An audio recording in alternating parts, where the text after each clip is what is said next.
como a gente prometeu, hoje vamos falar sobre a baleia azul e sobre a série 13 Reasons Why. É Hora de Pensar.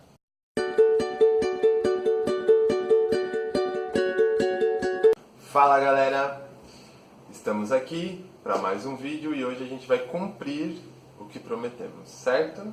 Certo. Vamos Fomos falar. muito cobrados, né? Verdade. Vamos falar sobre a baleia azul e sobre a série 13 Reasons Why. que um dia eu vou aprender a falar. Bom, Laís, eu acho que hoje esse conteúdo você vai poder explorar bastante e vocês aí que assistem prestem muita atenção no que a Laís vai trazer pra gente e desde já, depois de assistirem, mandem lá as perguntas, as dúvidas e também histórias. O que vocês acharam quando assistiram, Sim, né? Ou ouviram o opiniões, desafio. isso é muito importante, certo? Bom, mas eu acho que é bacana a gente começar por esse boom aí dessa baleia azul. Eu queria que você, enquanto profissional, falasse um pouquinho pra gente da sua visão em relação a isso. A gente tem visto aí nos jornais, né, que tem aparecido cada vez mais, e eles até retratam dessa forma, né, vítimas do desafio da baleia azul. E uma coisa que a gente poderia pensar é, será que essas pessoas são vítimas desse baleia azul? Que estava tudo bem, tudo certo, tudo maravilhoso, apareceu a baleia azul e elas resolveram entrar no desafio e colocar um fim na vida delas? Ou será que já tinha alguma coisa por trás? Esse jogo da baleia azul foi só um empurrãozinho, né? Um gatilho para que esse jovem viesse a ter esse ato. Eu acho que é uma coisa muito importante da gente pensar. Porque o que dá a impressão é que apareceu isso e aí as pessoas resolveram tomarem atitudes que, enfim, que levam a consequências mais graves. Mas o que a gente sempre falou aqui no canal, nessa série sobre depressão, foi justamente isso, sobre esse tal desse gatilho, né? E provavelmente essas pessoas que chegaram a concluir alguma coisa, né, provavelmente já tinham aí alguma tendência Sim. a isso e tal. Sim, com certeza. A gente falou bastante, por exemplo, existe a hereditariedade, né, que é possível passar a depressão, por exemplo, de pai para filho. E a partir desse momento, você tem uma predisposição genética para ter uma determinada doença, não necessariamente a depressão, pode ser o transtorno bipolar também. E aí, no momento em que surgiu o gatilho, que pode ser o desafio, porque dentro desse desafio, para quem não conhece, né, são 50 desafios, e dentre eles tem algumas coisas ali de mutilação, automutilação, de você desenhar uma baleia no seu corpo, responder algumas perguntas com uma navalha, você se escreve no seu corpo também. E muitos gatilhos, por exemplo, acordar de madrugada, passar a madrugada assistindo filmes melancólicos ou de terror, que vão deixar o seu humor, o seu estado de espírito ali mais caidinho mesmo, né? Mais pro deprimido. O que vai te levar, vai ser um gatilho para te levar a outras coisas. Por isso que não é direto você tirar sua vida. Você passa por 50 desafios antes que vão te preparando para isso. Né? Vão te deixando cada vez mais deprimido. Desconstrução aí, né? A gente usa até esse trabalho, por exemplo, na fobia. Quando uma pessoa tem uma fobia, na minha abordagem, né, eu trabalho a dessensibilização do estímulo. O que é isso? Eu tenho medo de barata, então eu primeiro vou pegar uma barata de plástico, uma imagem de barata na internet, a pessoa vai olhar, vai tocar. Não necessariamente a barata, porque a fobia geralmente chega pra gente quando é algo que te atrapalha na sua vida, né?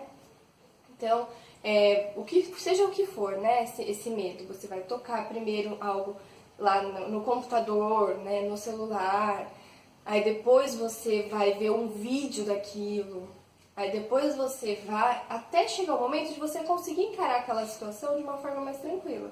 Eles usam esse mesmo método, só que pro negativo, de aproximação, assim, né? Só que para esse outro aspecto aí. Uhum. E aí, como você disse, né? São 50 desafios, né? Porém, se a pessoa não tem uma predisposição à depressão, ela não vai fazer, ou ela vai olhar e vai ler e vai, que bobeira, ou não, ou mesmo essa pessoa que não tem predisposição, não tem um familiar de primeiro grau que já teve depressão, mesmo essa pessoa pode se influenciar por isso? Não sei se a palavra é influenciar, mas...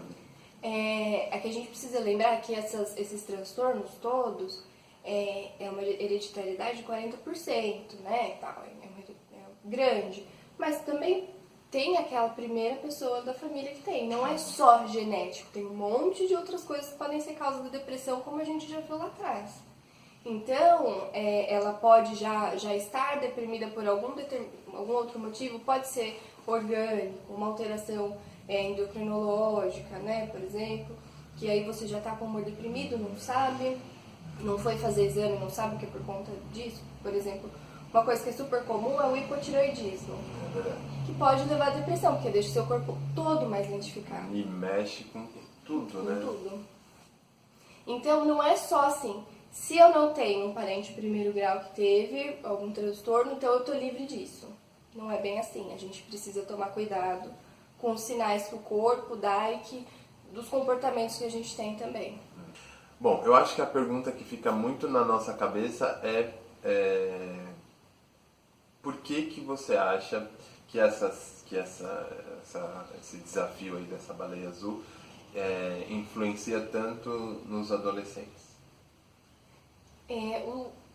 A gente já falou um pouquinho sobre depressão na adolescência, né? A adolescência é um momento muito difícil, né? Muito complicado, passa por um monte de mudanças, tem um monte de responsabilidades novas, perde um monte de direitos também.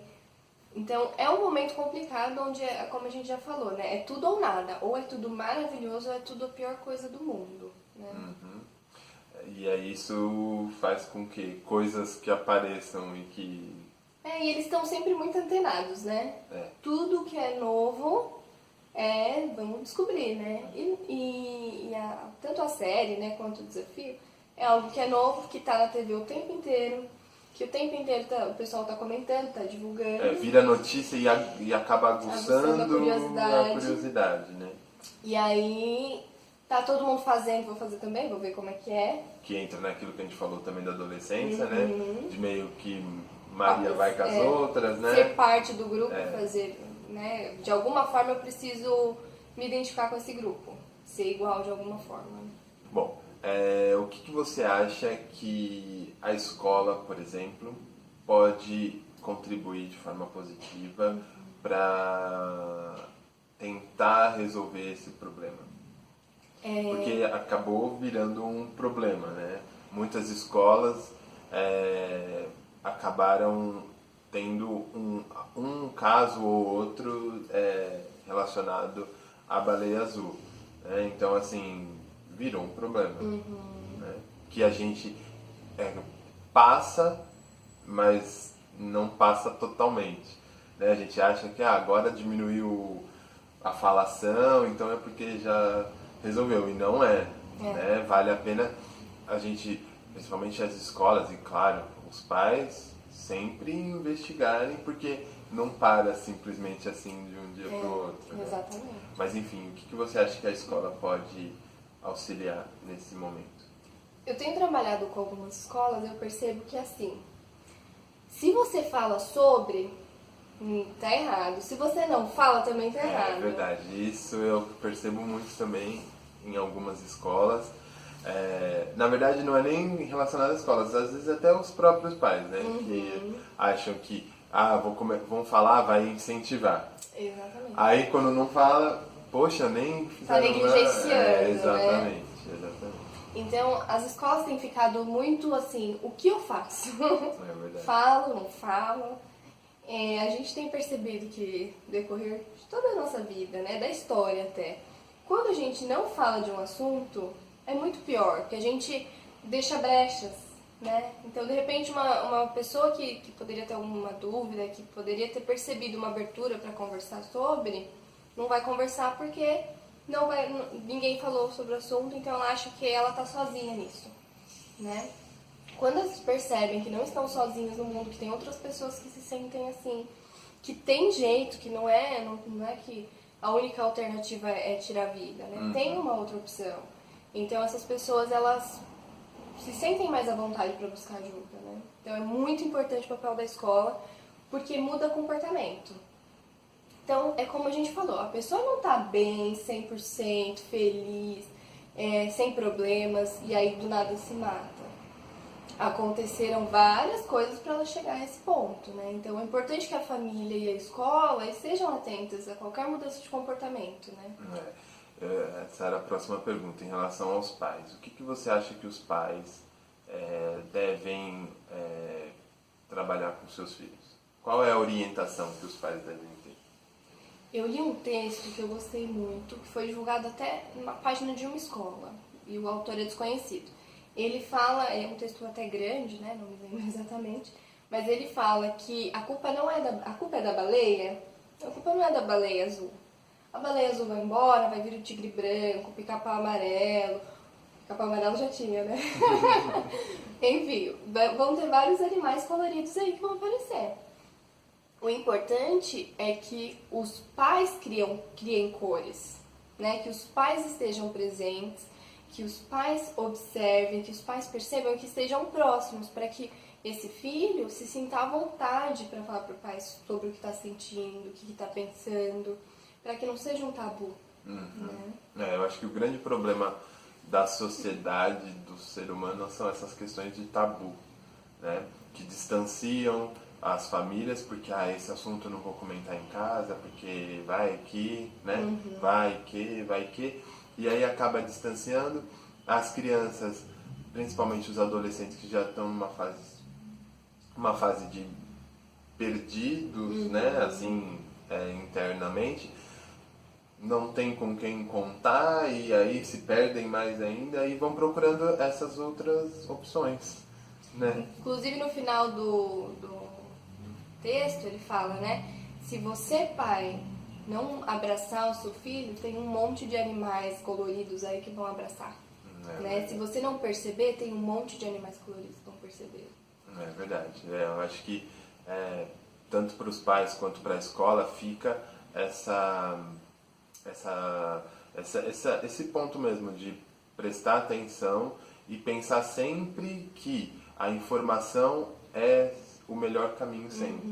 Né? Informar é sempre o melhor caminho. E estar disponível, né? Sim. Se colocar à disposição. Sim. Então, uma pessoa que de repente é mais perto ali do aluno, né?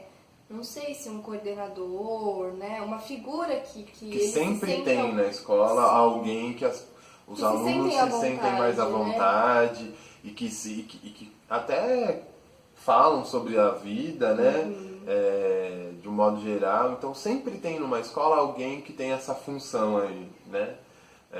Mesmo que inconsciente, não sendo a função dela mesma, acaba se transformando.